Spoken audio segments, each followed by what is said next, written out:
Welcome to learn and stitch with Susanna. ఈరోజు మన వీడియోలో స్టిచ్చింగ్ గురించి చూద్దామండి.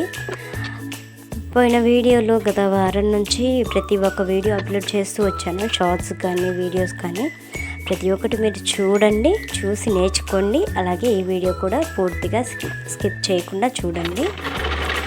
అండ్ మీకు ఖచ్చితంగా యూస్ఫుల్గా ఉంటుందని ఆశిస్తున్నాను ఈ వీడియో.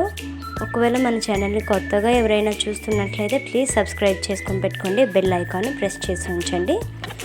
అండ్ స్టిచ్చింగ్ గురించి చాలా వీడియోలు చేశాను, సో ప్లీజ్ వెళ్ళి చూసేసండి. మన ఈరోజు వీడియోని ఖచ్చితంగా స్టార్ట్ చేద్దాం. ఫస్ట్ అయితే ఒక పాతది క్లాత్ కానీ ఏదైనా ఒకటి మీకు అనుగుణంగా ఉండేది తీసుకోండి. ఫస్ట్ దీన్ని కట్ చేసి ఉంచేసేయండి.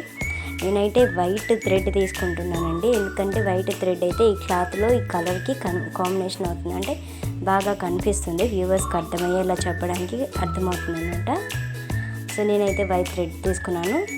ఫస్ట్ ఈ థ్రెడ్ అయితే మనం సరి చేసి పెట్టుకోవాలన్నమాట. చూడండి, ఈ థ్రెడ్ ఫస్ట్ పెట్టుకున్న తర్వాత నెక్స్ట్ క్లాత్ కట్ చేసాం కదా, ఈ క్లాత్ని స్టిచ్ చేసి నేను చూపిస్తాను మీకు. చూడండి, ఈ క్లాత్ని ఇంతటితో కట్ చేసి ఇలా నీట్గా పరుచుకోవాలన్నమాట. నీట్గా పరుచుకున్న తర్వాత మనం థ్రెడ్ అయితే పెట్టుకున్న మిషన్కి పెట్టుకున్నాక ఇది ఇలా గీసుకోవాలి, అంటే చాకస్తో గీయాలి. సో నేనైతే గీయలేదు, క్లిప్ మిస్ అయింది, సారీ ఏమనుకోవద్దు. ఈసారి ఖచ్చితంగా పెడతాను. అండ్ నెక్స్ట్ ఒక స్కేల్ తీసుకొని చాక్ పీస్తో, నాకు దగ్గర చాకస్ లేవు, సో నేను చాక్ పీస్ తీసుకున్నాను. ఈ చాక్ పీస్తో ఒక లైన్ డ్రా చేయండి. లైన్ డ్రా చేసే లోపే క్లాత్ కదులుతూ ఉంది, సో అందుకు నేను సిజర్ హెల్ప్ తీసుకున్నాను. సిజర్ క్లాత్ కదిలించకుండా ఉంటుందని అలా పెట్టేశాను. సో అలా గీసుకొని ఇలా ఒక స్ట్రెయిట్ లైన్, మనకి గీయడం వస్తే పర్వాలేదు, లేదంటే ఒక స్కేల్ కానీ ఇలాంటిది ఏదైనా తీసుకోండి. సో నెక్స్ట్ వచ్చేసి ఇలా గీసుకున్న వాటి మీద కుట్లు వేసేయాలన్నమాట. చూడండి, స్ట్రైట్ గీసుకున్న లైన్ ఉంది కదా, అలాగే దాని మీద స్ట్రైట్గా నిదానంగానే కుట్టాలి. చూడండి, నీట్గా కుట్టేసా కదా, ఇలా హాఫ్ సర్కిల్స్ లాగా స్ట్రైట్గా వచ్చేసింది, స్ట్రైట్గా వచ్చింది. చూడండి, ఇదిగో స్ట్రైట్గా వచ్చేసింది. నిదానంగానే కుట్టాలండి, ఫాస్ట్గా నేర్చుకొని చేసేది ఏం లేదా. సో అంటే ఫాస్ట్గా నేర్చుకోవచ్చు కొంచెం బ్రెయిన్ ఉన్న వాళ్ళు, నాకు కొంచెం బ్రెయిన్ తక్కువే. చూడండి, చాలా నీట్ ఇదైతే జిగ్జాగ్ కుట్టు లాంటిది అనమాట. సో అది చూపించింది, ఇది ఫాస్ట్గా కుట్టడం వల్ల ఇది ఇలా వచ్చింది. సో అందుకే నేను చెప్తూ ఉన్నాను మీకు, కొంచెం స్లోగా కుట్టండి, నిదానంగానే కుట్టి నేర్చుకోండి. నీట్ అండ్ క్లీన్గా వచ్చింది. నీట్గా కుట్టడం వల్ల మనకి ఒక నీట్ ఫినిషింగ్ వస్తుంది. నిదానంగా కుట్టడం వల్ల నీట్ ఫినిషింగ్ వస్తుంది. ఇది హాఫ్ సర్కిల్ అనమాట. హాఫ్ సర్కిల్ కూడా నీట్గా కుట్టండి. బ్లౌజెస్ కూడా స్టిచ్చింగ్ హాఫ్ సర్కిల్ వస్తుంది మనకి.